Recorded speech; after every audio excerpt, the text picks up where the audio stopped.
dá uma olhadinha no nosso quadro aqui, né? Esse é o quadro que eu postei para vocês. Deixa eu diminuir aqui um pouquinho. Esse é o quadro que eu postei lá para vocês. Não sei se vocês conseguiram olhar lá.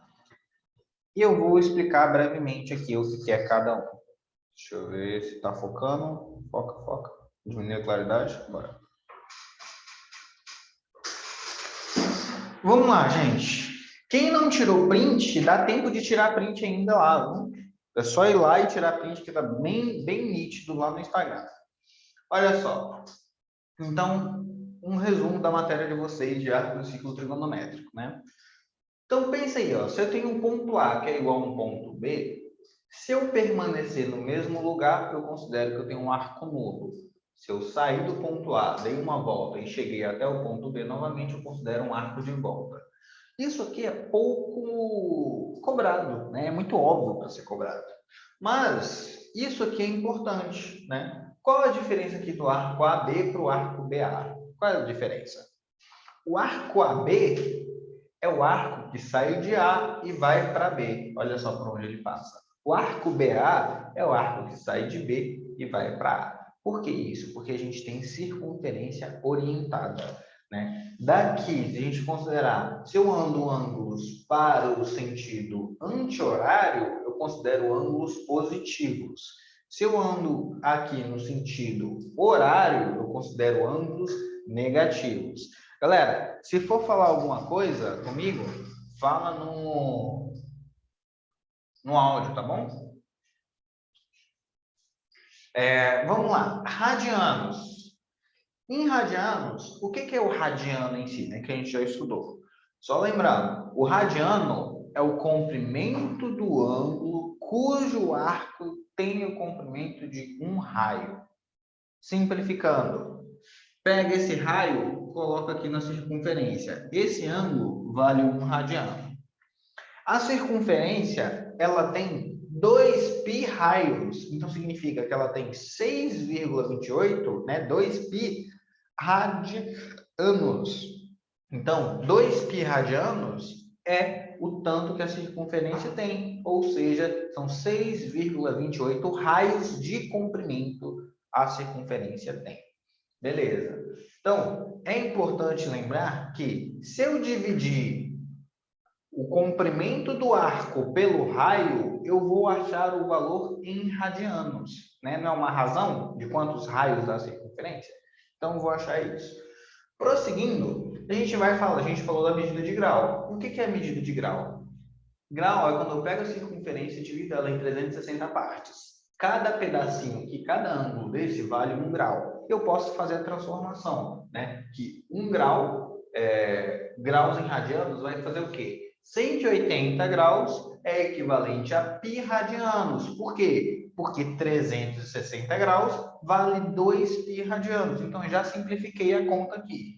Beleza. Então, x graus vai valer alfa radianos. É só eu fazer a regrinha de 3 aqui, que eu acho o meu valor tanto em radianos quanto em graus. Mas, na prática, se eu tenho o valor de radianos para graus, é só substituir o π por 180 e meu problema tá resolvido, né? Beleza. Perguntaram, qual a medida de um radiano? Galera, um radiano é o comprimento de um arco, de um raio, na circunferência. Qual a medida em graus de um radiano? Vale aproximadamente 57 graus. Aproximadamente. Pode considerar isso sempre, Juan? Depende da questão. Um radiano considera como o comprimento de um raio e pronto. Convenções e simetrias. Vamos lá. As convenções que a gente tem. Primeiro quadrante é de 0 a 90 graus. O segundo quadrante é de 90 a 180 graus. O terceiro quadrante de 180 a 270 graus. E o quarto quadrante de 270 a 360. Lembrando que cada quadrante aqui tem 90 graus. Juan, e se eu tiver nessas regiões aqui, em 90 e em 180, qual quadrante que ele pertence? Ele está em regiões de fronteira, né? Então, basicamente, eles não pertencem a quadrante nenhum. 90 graus, tem qual quadrante? É fronteira. 180 graus, é fronteira. Beleza? E aí, quando a gente sai das convenções, a gente vem para simetrias. Por quê? Porque as simetrias, elas buscam colocar os ângulos do primeiro quadrante nos outros quadrantes. Então, olha só, quando eu pego um ângulo de 30 graus e transcrevo ele para o segundo quadrante, por exemplo, faço uma linha reta aqui no ângulo de 30 graus, olha só, ele dá um ângulo simétrico, né, oposto pelo vértice aqui. E esse ângulo oposto pelo vértice aqui vai me dar o ângulo de 210. Por quê? Aqui é 30 graus, até aqui dá 180. Então, eu já tenho uma notação para os ângulos do terceiro quadrante, por exemplo. Se eu quero o ângulo do terceiro quadrante, é só eu pegar um ângulo de 180 graus mais o ângulo do primeiro quadrante. É isso aqui, ó, 180 mais o ângulo do primeiro quadrante.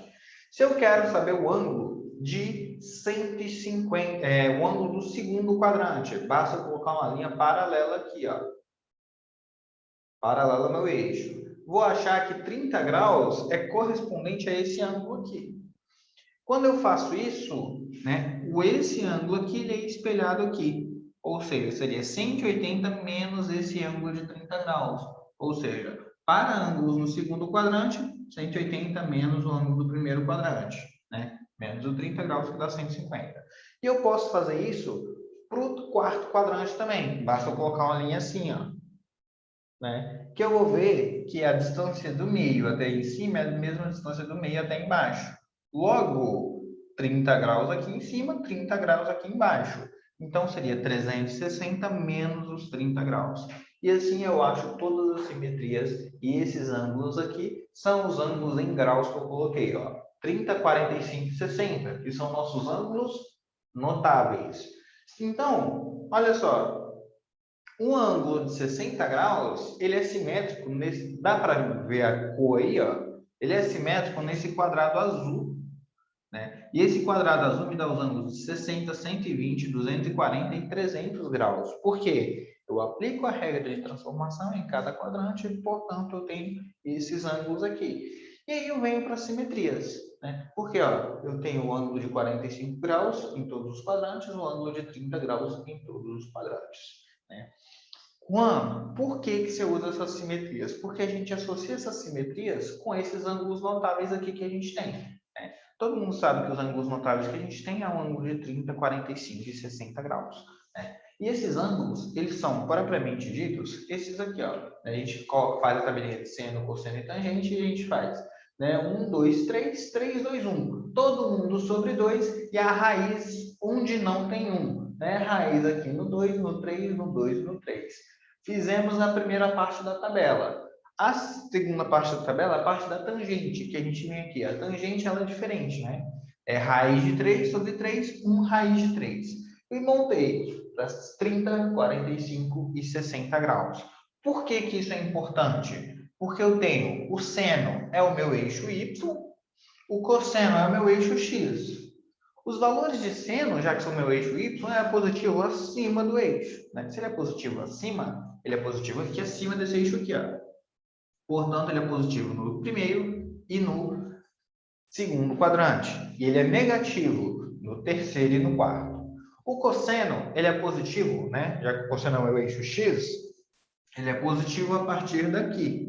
Ele é positivo no primeiro e no quarto quadrante, ele é negativo no segundo e no terceiro quadrante. E a tangente? A tangente basta eu fazer a divisão de sinais. Né? Seno dividido pelo cosseno da tangente. Beleza. Positivo divide com positivo, positivo. Positivo dividido com negativo, negativo. Negativo dividido com negativo, positivo. Negativo dividido com positivo. Negativo eu acho o sinal de cada um deles. Beleza, Juan? Então, tudo isso aqui é basicamente a matéria que a gente fez. Então, se eu quiser achar um ângulo no terceiro quadrante da tangente, eu sei que o sinal da tangente é positivo. Basta eu saber qual o ângulo simétrico, né, qual o ângulo notável do primeiro quadrante e colocar o sinal. Acabou. Né? Qual o seno no quarto quadrante? O seno no quarto quadrante eu sei que vai ser negativo. Basta eu saber qual o ângulo correspondente é no quarto quadrante e colocar o sinal. Né? É basicamente isso, nossa matéria.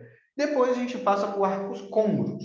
Né? E no parte de arcos côngruos, tem uma parte muito importante que, se eu pego aqui, ó, O que seria um arco côncavo? Ele tem o mesmo valor de seno, cosseno e tangente. Então, aí eu estou falando literalmente o mesmo valor, né? Tanto o sinal quanto o módulo. Logo, o que eu defino como um arco côncavo? Pensa aí. O ângulo de 750, ele pega aqui, ele deu uma volta, 360, deu outra volta, mais 360. Então, se eu pegar aqui, já foram 720 graus, né? E ele andou mais 30 graus. Então, 750, ele é côncavo a 30, ou seja, ele é idêntico ao ângulo de 30 graus. Ou seja, ele possui o mesmo valor de seno, cosseno e tangente. Seria a primeira determinação do arco de 750. Beleza? Esse é o resumo de toda a nossa matéria. Juan, como é que eu acho o arco côncavo em radianos? Basta substituir aqui por radianos e saber que o ângulo em radianos ele completa voltas a cada 2π, né? E vai fazendo essa conta. Beleza? Esse é o resumo da nossa matéria. Agora, eu vou tirar dúvidas que vocês tiverem, tanto desse assunto aqui, que eu acho que não deve ter dúvidas de tanto que a gente falou durante as aulas, quanto do assunto de questões, tá? Vamos lá?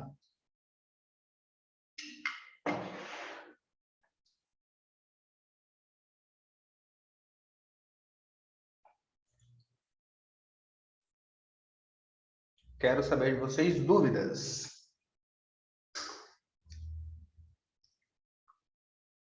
Alguma dúvida? Alguma questão vocês estavam fazendo, estudando para a prova e teve dúvida? Falou, não, essa aqui eu vou tirar dúvida com o Juan. Nada? Então, perfeito, galera. O que a gente vai fazer? Vamos prosseguir com o nosso capítulo lá de funções.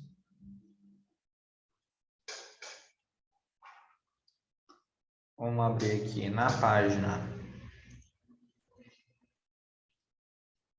A gente está na página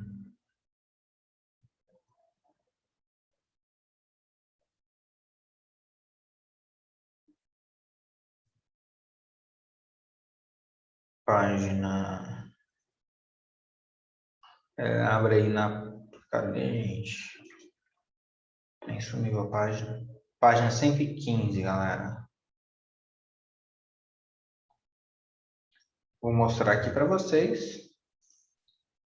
Vamos lá. Na página 115 eu vou fazer um resumo das funções trigonométricas, tá? E esse resumo das funções trigonométricas é basicamente, né, depois que vocês montarem aqui responder essas questões aqui, que eu vou pedir para vocês enviarem na plataforma na semana que vem, vou colocar até como atividade hoje, eu quero que vocês respondam algumas características básicas. Quais são as características básicas? Olha só, eu tenho aqui as funções f de x, que é igual a mais b vezes o seno de kx mais p. Eu expliquei o que ele faz cada um desses parâmetros aqui. E tem a função g de x, que é igual a mais b mais cosseno de k de x mais p, né? Ele fala, ele tem um conjunto de características básicas. Quais são essas características básicas, galera? E aqui que está o pulo do gato na nossa função. Ele dá aqui, caso o A e o B seja positivo ou negativo. Isso aqui, gente, é muita coisa para se lembrar. Por quê? Porque isso aqui é a interpretação da questão. De verdade. Isso é a interpretação da questão. Olha só, se o seno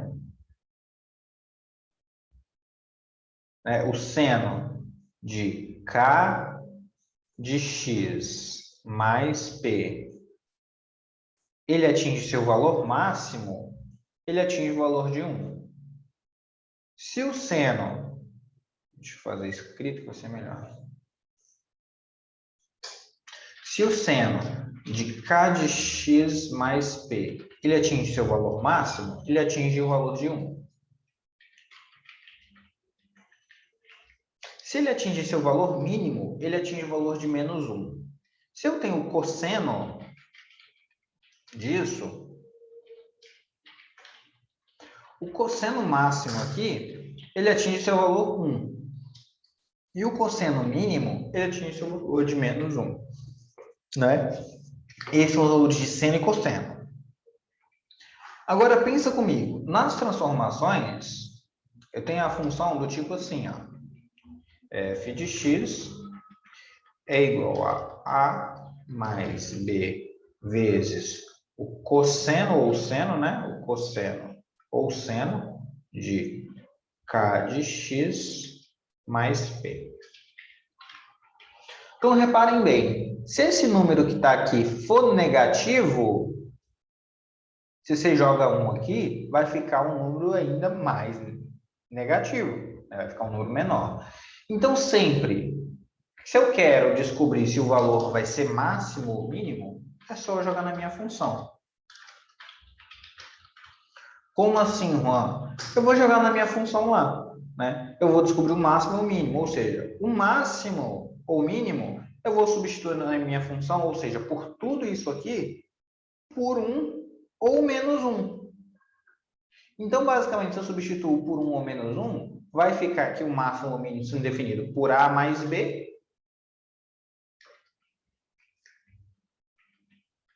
Ou A menos B.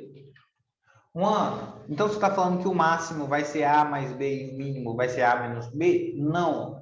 Eu estou falando que você vai achar o máximo ou mínimo nessa função. Vou dar um exemplo para vocês aqui. Se eu tiver a função assim, ó, f de x, que é igual a menos 2, colocar como ter 2, menos 3 vezes o seno de 2x mais π. Eu quero saber qual o máximo e o mínimo dessa função. Qual o máximo e qual o mínimo dessa função. Como é que eu acho qual o máximo e qual o mínimo dessa função? Galera, é só eu fazer aqui, ó, esse mais esse, né? Então fica 2 menos 3, que dá menos 1. E eu faço esse menos esse, né? E se eu fizer 2 mais 3, 2 mais 3, que vai dar 5. Então, olha para esses números. Qual faz sentido? Qual é o máximo e qual é o mínimo? O máximo não é o 5, que é o maior, e o mínimo não é o menos 1?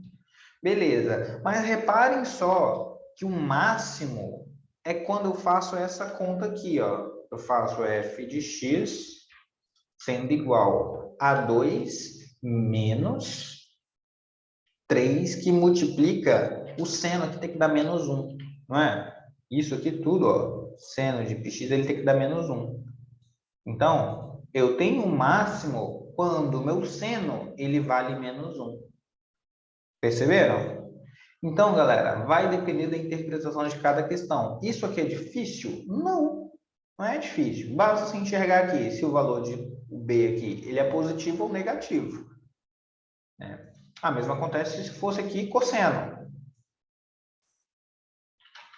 Né? O cosseno aqui vai ser máximo quando for menos 1. E pronto, acabou. Não tem discussão. Então, deu para entender o máximo e mínimo da função? Entendendo o máximo e mínimo da função, o que a gente vai? A gente vai encontrar o período. Encontrando o período, é sempre através dessa relação aqui, ó. 2π sobre k. Eu costumo até brincar com os meninos que assim, ó, quer encontrar o período é 2π. Só substituir aqui, ó, você encontra. Pronto. É só pegar lá o valor de k, que é esse cara aqui, e colocar ele no denominador. E pode ser um módulo de k, não precisa ser o sinal, não. Só o módulo. Por quê? Isso aqui altera o período. Você vai achar o período. Acabou. Qual outro aqui? O A, ele representa a posição do centro da função. E como é que eu posso achar esse A na minha função, se eu quiser encontrar ele, por exemplo? Ele vai ser a média do valor máximo e o valor mínimo. Então, naquele nosso exemplo, que a gente achou o mínimo, menos 1. e o máximo 5, se eu somar os dois, menos 1 mais 5, vai dar quanto aqui? Vai dar menos 4, vai dar 4 positivo. Se eu for fazer a média, 4 dividido por 2, vai dar quanto? 2. Então, 2 é o valor do meu A. É a média do máximo e do mínimo. Ele é o centro da minha função. Vamos lá. O B, né, aquele número que a gente viu lá, o que multiplica, ele representa a amplitude da minha função. O que é a amplitude? O quanto que ela está oscilando em torno do centro. Isso aqui é minha amplitude. Por quê? Minha amplitude normal vale 1. Então, se eu colocar um termo que multiplica, ele vai alterar a amplitude. Beleza. E o valor de P, ele promove um deslocamento horizontal. Gente, o pessoal está perguntando se isso cai na prova. Falei matéria para vocês, desde a semana passada eu não vou falar mais. Tá? Semana passada não, tem mais de 15 dias, mandei no grupo, falei tudo. Até onde cair a matéria. Não vou falar mais, tá? O P ele altera o quê? Promove um deslocamento horizontal. Se o P for positivo, ele muda a função para a esquerda. Se o P for negativo, ele muda a função para a direita, tá? É isso aqui que a gente tem de características na nossa função. Basicamente, gente, já expliquei tudo para vocês de funções trigonométricas. Tudo. Basta agora a gente fazer o quê? Praticar. Encontrar os pontos de máximo e mínimo, os ângulos que isso acontece, máximo e mínimo, e interpretar as questões. Eu já vi questões caindo no PISME disso, já vi questões caindo no SAS de função trigonométrica. Então, vai depender aí do que vocês vão fazer para entender, né, o que você deve fazer em cada questão. Então, vamos aqui, ó. Apresentar o gráfico da função y é igual a 2 mais cosseno de πx sobre 2 mais π. Então, vamos lá. Na raça aqui primeiro. Vou fazer meu eixo aqui. E eu sei que é a minha função cosseno. A função cosseno, queria ter desenho de onda, isso é tão bonito. Vamos supor que a função cosseno é isso aqui. Começa em 0. Na verdade, desculpa. Função cosseno começa em 1. Ela vem aqui para baixo e sobe e termina aqui o período. Essa é a função cosseno. Beleza, essa é a função cosseno. Mas e aí, o que eu faço? Olha só, a função cosseno, ela alterou seu eixo em mais 2. Ou seja, significa que ela vai subir 2 unidades. Então, ao invés de começar aqui no 1, ela vai subir 2 unidades. Vai começar aqui no 3. Então, deixa eu aumentar esse eixo aqui. Ela vai começar aqui no... Oh, sumiu.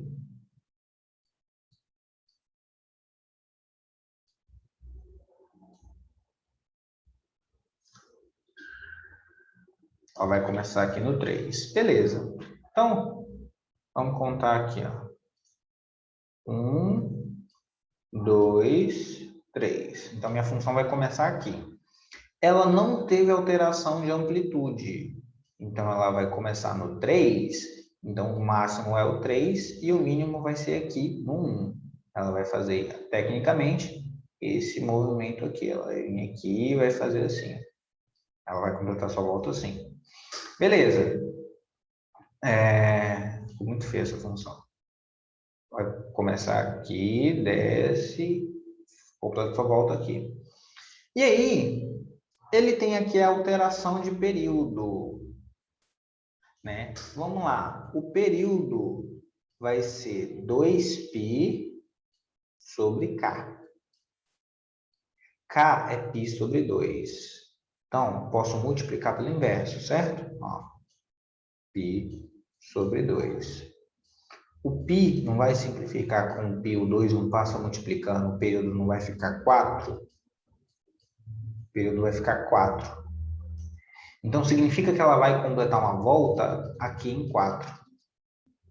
Ou seja, aqui vale 4. Só que aí tem um problema. Um problema não, né? Tem algo que aconteceu aqui, que ela alterou seu início em π graus, ou seja, em 90 graus.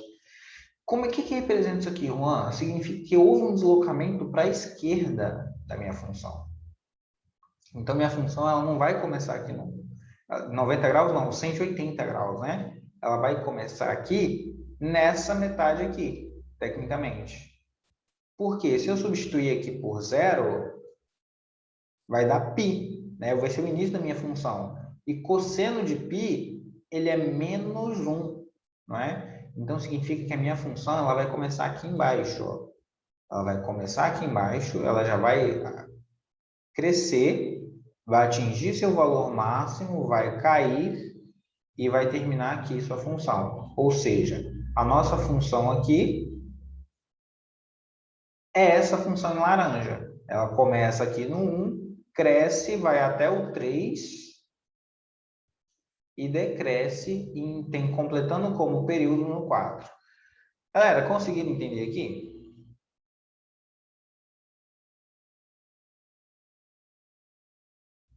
Como é que a gente fez essa interpretação da função?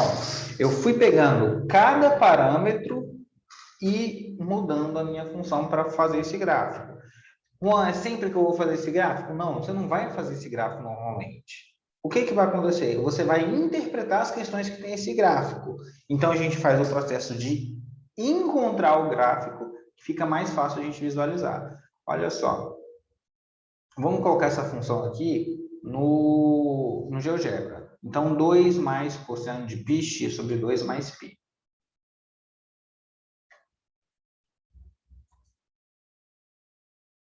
Então, vamos colocar aqui, ó. 2 mais cosseno de πx sobre 2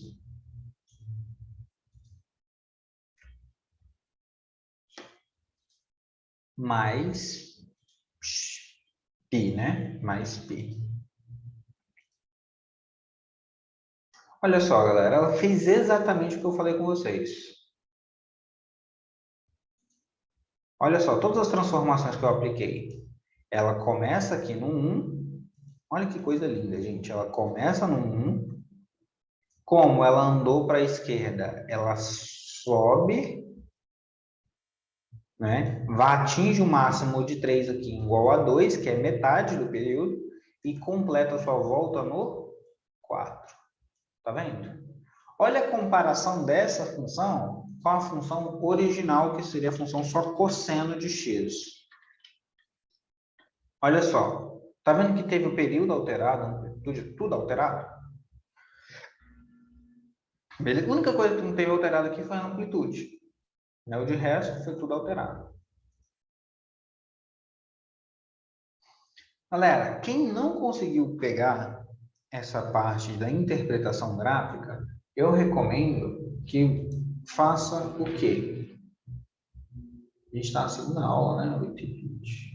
Olha só. É isso aqui que eu vou mostrar para vocês, né? Isso aqui.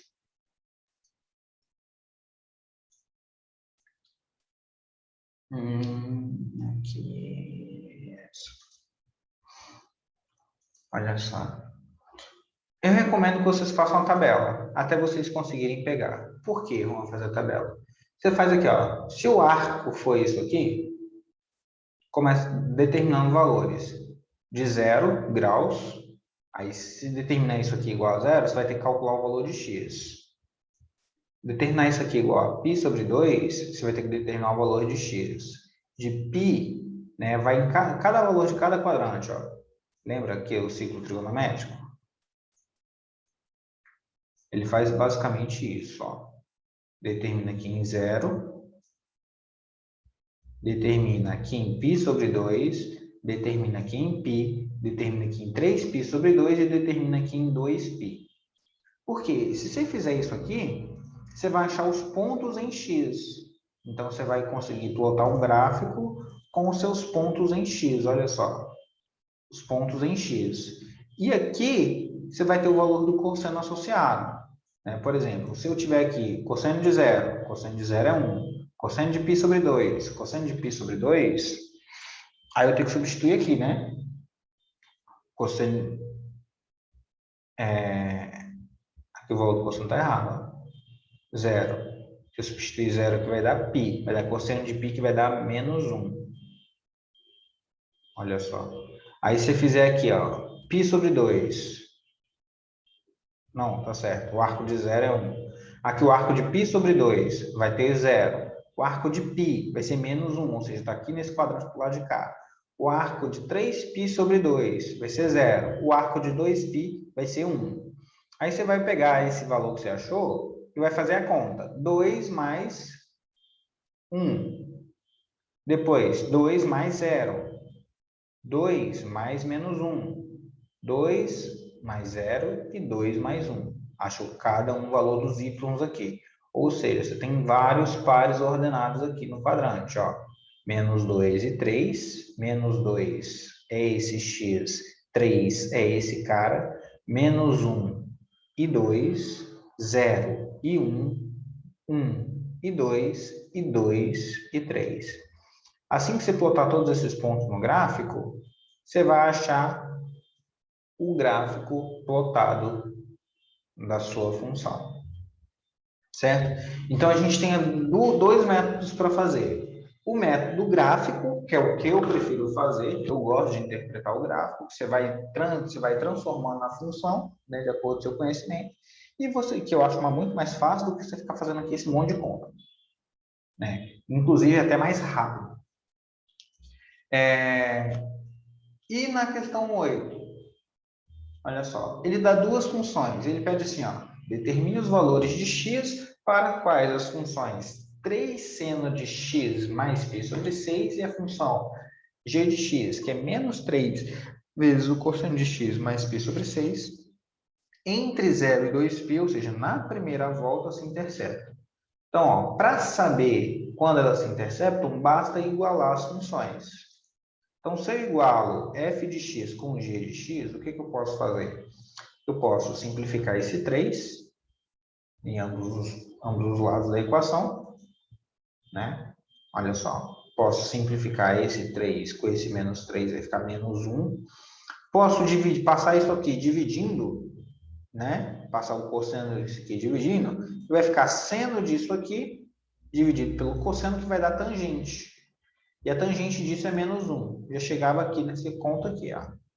Beleza. Aí eu vou calcular os ângulos que eu tenho a tangente menos 1. Né? Tecnicamente, eu sei quais são os quadrantes. Na tangente, olha só como é que a gente volta lá para a primeira matéria. Na tangente, se eu dividir aqui nos quadrantes, a tangente menos 1 vai ter nesse ângulo aqui de 45 graus e vai ter nesse ângulo aqui de 225 graus. Né? Ou de 45 graus, não. Nesse ângulo aqui, que são correspondentes aos ângulos de 45 graus, só que no segundo quadrante e no quarto quadrante. Estão acompanhando, gente? Estão entendendo aqui por que seriam esses ângulos? Porque a tangente de 45, olha lá no quadro lá. Ó. Olha lá no quadro. A tangente de 45, a gente volta para a nossa matéria de novo. Tangente de 45 é 1. Se deu menos 1 meu resultado, significa que só pode ser nesse quadrante ou nesse quadrante. Beleza. Então, se deu isso, então significa que só pode ser no segundo ou no quarto. Beleza. Se só pode ser no segundo ou no quarto, presta atenção. Logo, eu sei que meu ângulo só pode ser o ângulo de, se eu for colocar em graus aqui, de 135 ou o ângulo de 315 graus. Em radianos, como é que fica? Parte aqui, ó. 1, 2, 3π sobre 4. Né? Esse x tem que ser 3π, tudo isso aqui, ó, tem que ser 3π sobre 4. Logo, se eu vou fazer essa conta aqui, eu vou passar isso aqui subtraindo, eu vou achar que o meu ângulo x tem que ser 7π sobre 12. E aí, deixa eu subir essa conta aqui, como é só a gente enxergar, para mim. Olha só, eu sei que isso aqui tem que ser 3π sobre 4. Então, se eu passo essa conta aqui subtraindo, né? Só subtraindo, vai ficar 3π sobre 4 menos π sobre 6, vai dar 7π sobre 12. Ou que esse ângulo aqui vai ter que dar 7π sobre 4. Por que 7, Juan? Aqui, ó. 1, 2, 3, 4, 5, 6, 7. Né? Então, esse ângulo no quarto quadrante é o ângulo de 7π sobre 4. Passo isso aqui subtraindo, vou achar o ângulo de 19π sobre 12. Então, galera, olha só. Os valores em que essa função e essa função se interceptam são nesses ângulos aqui, de x 7π sobre 12 ou x 19π sobre 12. Juan, quais são esses ângulos? Gente, nem sei. De verdade, nem sei. Quero saber? Também não. O importante é que eu achei eles. Juan, se for em graus, o que eu faço? Transformo isso aqui em graus, acho o ângulo em graus, sem problema. Então, π sobre 6 aqui não dá 30 graus? Então, ó, 135 menos 30 graus vai dar 105 graus. Então, esse primeiro ângulo é o ângulo de 105 graus. O outro, 315 menos 30 graus, vai dar um ângulo de 285, né? 285 graus. Então, são esses ângulos aqui, ó. Como resposta, o ângulo de 105 e o ângulo de 285. Por que, Juan, que não deu 135 e 315? Porque é o valor disso tudo aqui que é 315. É o valor disso tudo aqui que é 135. Então, quando a gente faz essa igualdade aqui, a gente quer achar o valor de x, que é a solução da minha equação. Beleza? Deixa eu limpar aqui. Olha só. Sendo A, B e C constantes reais, diferentes de zero, escrever a função do tipo A mais B seno de Cx com imagem, com imagem de menos 2 a 4 e período igual a π. Beleza, uma imagem de menos 2 a 4. Então, significa que a minha função ela tem que vir de menos 2, o mínimo, e o 4 é o meu máximo, né? 4 é o meu máximo. Então, eu vou ter um eixo central aqui, que vai ser basicamente a média dos valores. Né? A média dos valores vai ser 4 menos 2 dá 2, dividido por 2 dá 1. Então, 1 aqui é o meu eixo central. Certo? 1 é meu eixo central. Fica 3 para cima e 3 para baixo. Já tem a minha amplitude. Olha só. Se aqui 1 é o meu eixo central, estão entendendo até aqui? Como eu defini meu eixo central? Lembra que eu falei que é a média dos valores? Se 1 é meu eixo central, eu consigo definir aqui qual é a oscilação. Ou seja, eu sei que vai 3 para cima e do 1 para baixo vai 3 para baixo. Ah, Juan, então o meu A aqui é 1 e eu posso considerar que meu B aqui é 3. Pode, sem problema nenhum. Se seu A for 1 e seu B for 3, agora você só vai ter que alterar o período para π. E você sabe que seu período π é 2π sobre K. Sobre K. E seu período π, ele fala π é igual a 2π sobre K. Logo, π simplifica com π, seu K passa multiplicando, o seu K vai ser igual a 2. Beleza. Então, K é o termo que multiplica o C aqui. Então, eu já achei minha função. Minha função vai ser isso aqui, ó. Meu A vai ser 1. Meu A vai ser igual a 1. O meu B vai ser igual a 3. E o meu C vai ser igual a 2. Pode ser menos 2 também? Pode. ou menos 2. Por quê? Né? Um módulo de K. Então, eu tenho aqui diversas soluções. Beleza? Juan, o B aqui ele pode ser também menos 3? Pode. Por que o B pode ser menos 3? Porque a função ela vai oscilar. Ela não fala se ela oscila primeiro para cima ou para baixo. Então, pode o B, que é a parte oscilatória, pode ser negativo ou positivo. O C também pode ser negativo ou positivo. Então, essa seria a minha função. Beleza? Ficaria assim, ó. F de x seria igual a 1 mais 3 vezes seno de 2x. Essa seria a minha função. Ou poderia ser também f de x, e x teria um monte de função possível. 1 mais 3 vezes, ou menos 3 vezes, o seno de 2x. Ou poderia ter essas funções também com os valores negativos, tá? Aqui, ó. Posso ter essas funções também com os valores negativos. Beleza? Então, vou parar por aqui. Gente, eu já expliquei, andei uma parte da matéria com vocês. Eu espero que fique tudo bem para a prova hoje. Essa parte da matéria, perguntas cai na prova, gente? Né? Vamos lá, estou explicando a matéria agora. Sejam sensatos. Né? Então, ó, beijo, até daqui a pouco. Fui!